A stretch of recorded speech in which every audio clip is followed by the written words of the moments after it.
Right, so this is the engine for the Sugga that's arrived in. Yeah, Chevy small block 350. So just taking off everything that we don't need, just to get rid of it, and it will save weight. What sort of things are you going to be taking off then?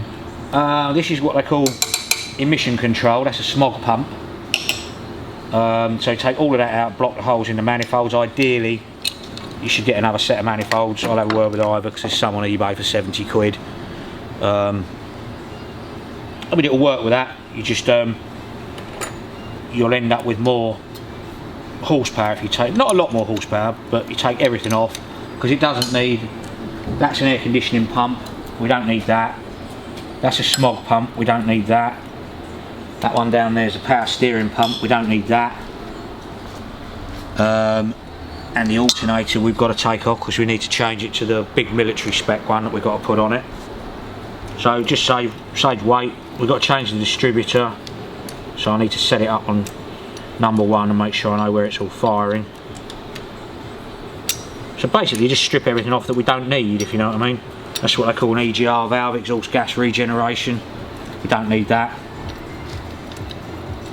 First impressions though, looks pretty good. Yeah, it looks very good. Yeah, it looks very good. But like all the vacuum holes that are in the manifolds and stuff, they can all be bunged up, blocked. That's cruise control, we don't need that. So yeah, just get everything out that's in the way, if you know what I mean. But size-wise, it all fits in perfectly? Well, we measured it. Wait and see. Tomorrow we'll find out, won't we? Right, that's another vacuum line. We don't want that. We don't want that. So let's get rid of that one, because that's a part of the EGR valve canister system. So let's get rid of that one there. What's that held on with? So why can't you just leave all this stuff on there, plonk it in there, plug it in, and off you go? You can do, but it's a total waste of time. Okay. It doesn't. All it's doing is taking power away from the engine. All it was to do was to get through a California emissions control test. Right. Which they no longer exist. So it was just, and all it does is take power away out of the engine. So just get rid of it all, you know, and you're saving so much weight. Yeah. Tidies it all up, you know, otherwise it just looks like a big jumble of tubes hanging out with bolts shoved in the end to seal them up and all that sort of stuff, which it just looks crap, you know what I mean? You've gone this far, you might as well do it properly, or, you know, make it look pretty, you know? So what else will you have to do to the engine once you've taken all this stuff off? I need to put it in, sort out where we're going to fit that giant alternator, Yeah. change the distributor, make the engine mounts, make a gearbox mount, make the prop shaft, make the exhaust pipes. But specifically on the engine, do you need to nothing really. No? Just plumb it in, wire up, start a motor, put fuel in it, see how it runs? and see how it goes, yeah. Yeah, nothing. No, the engines are all singing, all dancing. Came out of a running car, so. Oh, okay. You wouldn't, as a matter of course, just service the carburettor or anything? No, the car's brand new. That's a brand new Holly on it. Okay. Oh, I certainly change the oil and the filter and the, you know, do all the, and the gearbox has got a filter in it. That's worth doing. It's probably talking about 100 quid's worth of bits, so it's worth doing. You know what I mean? The heat shields, yeah. They never work. They're a complete waste of time. And all they do is go rattle, rattle, rattle. Right, what I tend to do when I'm doing stuff like this is you either get what's called a surf and time belt, which would run everything, which is easy to get off, but if you look at it, there's no point in taking that off because your belt's still stuck behind that one and that one. Okay. So work from your outside belt first, that's what I do. And luckily, see the difference in size of that belt to that one? See, that one's bigger. Oh yeah. So we might not have to change the pulley on the front of that other alternator. I mean, it's a lot bigger than that, but if it'll bite, then it'll work. And all of these brackets and things, you just keep them all, because you might use one, like I say, to mount the other alternator or something, you know. Never throw anything away. No, not till it's finished. So if everything's really particularly done up tight, is there any kind of trick to getting them undone? Just elbow grease and a bit of muscle. Yeah, just a bit of muscle really. So you can use the air gun on things, you know. Is there anything you wouldn't do to undo them? How do you mean? Which is a big no-no, which is likely to... Yeah, well, sometimes you can't help it. Things like exhaust studs, you want to try not to snap them off in the heads and things like that. Okay. So lube them, heat them, but if they do break, they break. You know, it's not a problem all the time the engine's out of the car. When the engine's in the car, it's an issue. Because the wheel wells there, yeah, and you bust an exhaust stud off, it's just a complete pain in the bum. So you want to get rid of as many of these pulleys as you can. You know, get all the distance back. The only one you need to run on it is the alternator and the water pump. Okay. Nothing else matters. So if we can get rid of 2 of those maybe, if they do come all apart. You can't do anything about the length of the fan nose, but we can put an electric fan on it if needs be. So.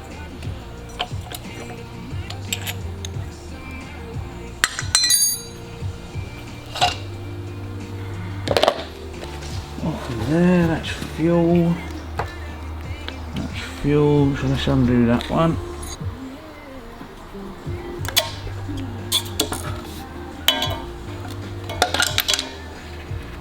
Right, that's the smog pump out of the way.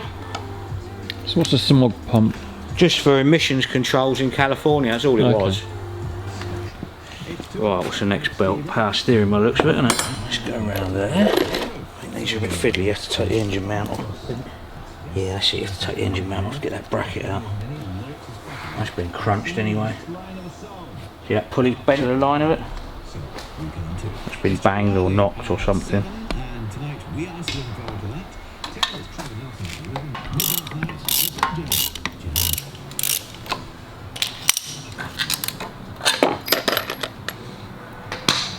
That's the power steering pump off. Let's get that out of the way, don't need that.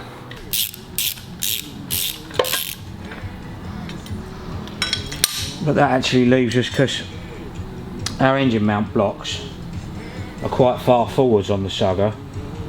So I've got 4 nice location bolts there to make an engine plate up. Yeah. To make the engine mount. And we can get rid of those if needs be.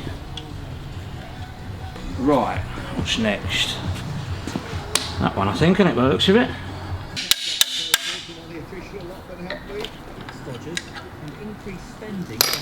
What's Whitworth sizes, I've got to ask? Just a different size of spanner. You got AF, metric, Whitworth. I just didn't think the Yank stuff used Whitworth. Obviously it does. What car did this engine come out on? 1980 Corvette.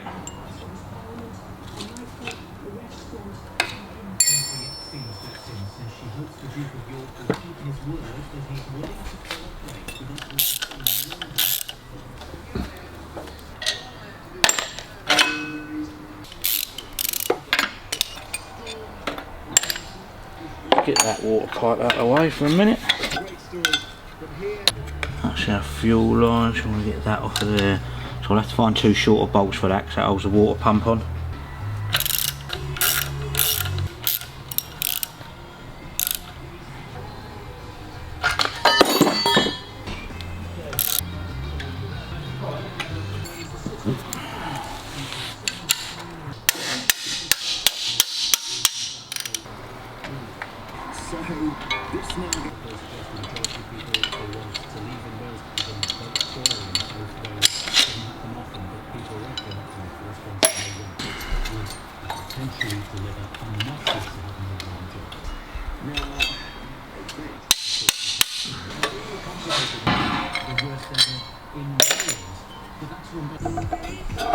That needs a new water pump. Why did you say that? I can hear it. That's knackered. See, this could be a spacer behind there. It could be the whole water pump shaft. I don't know. An engine of this age, you'd expect to put one in anyway. It's not a bad thing to do, you know what I mean?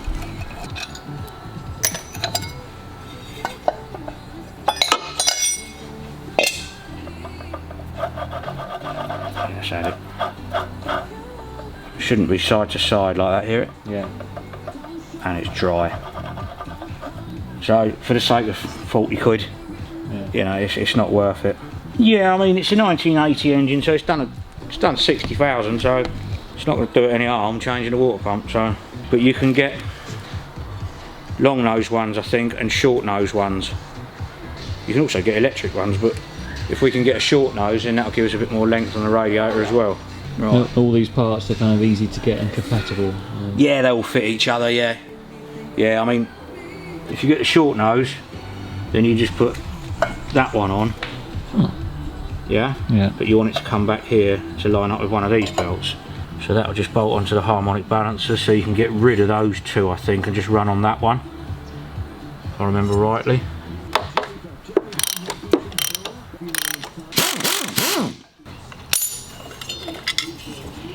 Right, that looks like that's one piece. It's not. See, because you can do all sorts of funny things with them. So your harmonic balancer you don't want to take off. That looks in good condition, so what I'll do is they won't come undone with a spanner, so I'll cut them. What are those pipes for? They're for your smog system and your EGR system, exhaust gas regeneration, which is this unit here. So you just want to get rid of everything, yeah? Okay. And then I'll go to a plumbing shop and get bungs for all of these, block off all the vacuums, and then you know you're starting from square one, yeah? Because the carb is just a bog standard Holly. We might have to get a manual choke conversion kit for it because the vehicle's positive earth. That's the only issue with that. So we have to make a blanking plate for the EGR valve. That's your oil pressure. It's electric, but you just undo it from there, and then we can run a manual line, which is what it should be for the vehicle. I need to take that rocker box cover off, set it up on number one here, so I know when the distributor goes back in, the other distributor is set up fire in number one.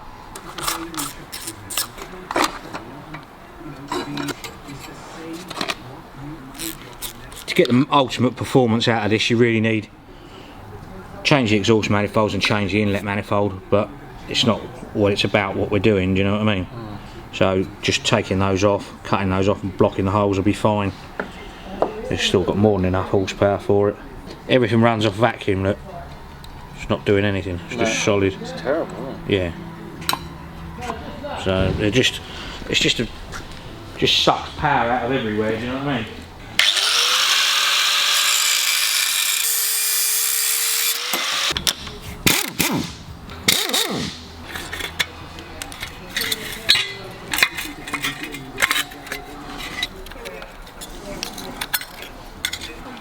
Right, just this side. I'll take the engine mounts off for the moment because we're probably not going to use them. Oil was changed 24th of the 11th 2018, so it's been looked after, I think, which is good news, obviously. Yeah. Got new plugs in it.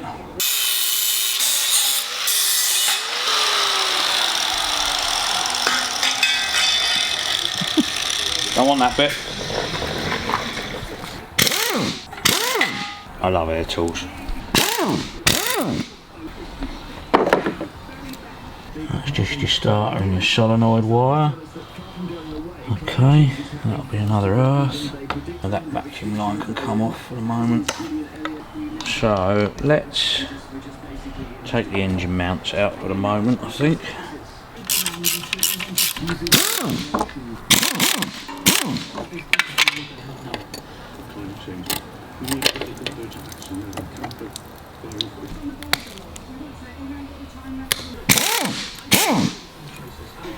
Just pop a rocker cover in and have a look, see what she looks like inside.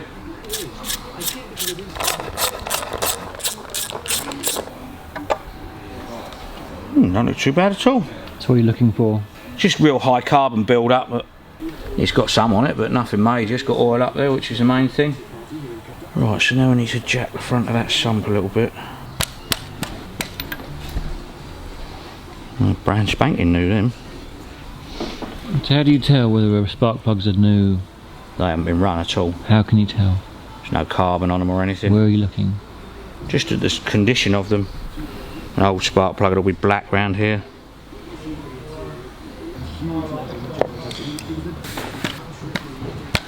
No, they ain't even been fired up on that. They might have broke a couple getting it out or something, just put a set in it. It's quite common to break plugs when you're taking engines out because they stick out so far. So we've got a timing mark there. So that's number 1. So number 1's about level with that, isn't it? Which is where we are. So we know that's firing number 1. So just explain what you're doing there. I need to take that distributor out. There's no point in losing all your timing and everything.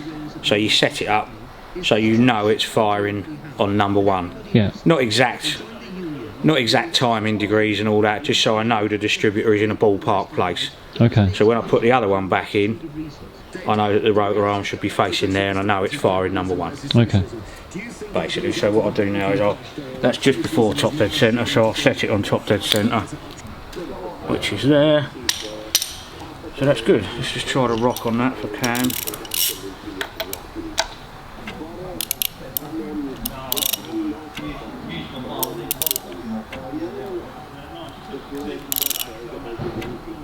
A little bit of play on the timing chain, but again, it's something you could do, or personally I'd just run it like that. I don't see as it'll be an issue. I mean, if you were building it to a spec, then you put a timing chain in it, but I don't think it really matters. I'll check the engine numbers out, make sure we know what we've got. Right, I can pull that dizzy now and then get that EGR valve out. And what you want to do, you see that pointer there, see that moves? Yeah. Now when one of those is in line with one of those, that's your firing point. Yeah? Okay. So you see they're out of line now because I've gone past it because I'm on top there. If I come back, well, that's bang on the pointers. But that, looking at it for emissions control, is probably about right on the timing. Okay. Which, because it's a lot further advanced, so you bring, or retarded, sorry. So you'd bring, where you put your other dizzy in, you'd set it up at 2, 6, 4 degrees, whatever, you know.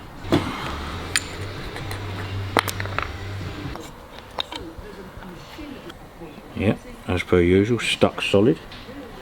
So we just got to make a blanking plate up for that, just to block that off. So what's the next steps on the engine before you put it back in tomorrow? Put it in tomorrow. I can either put it all together with the torque converter, which doesn't really matter. I can just bolt that on as it is.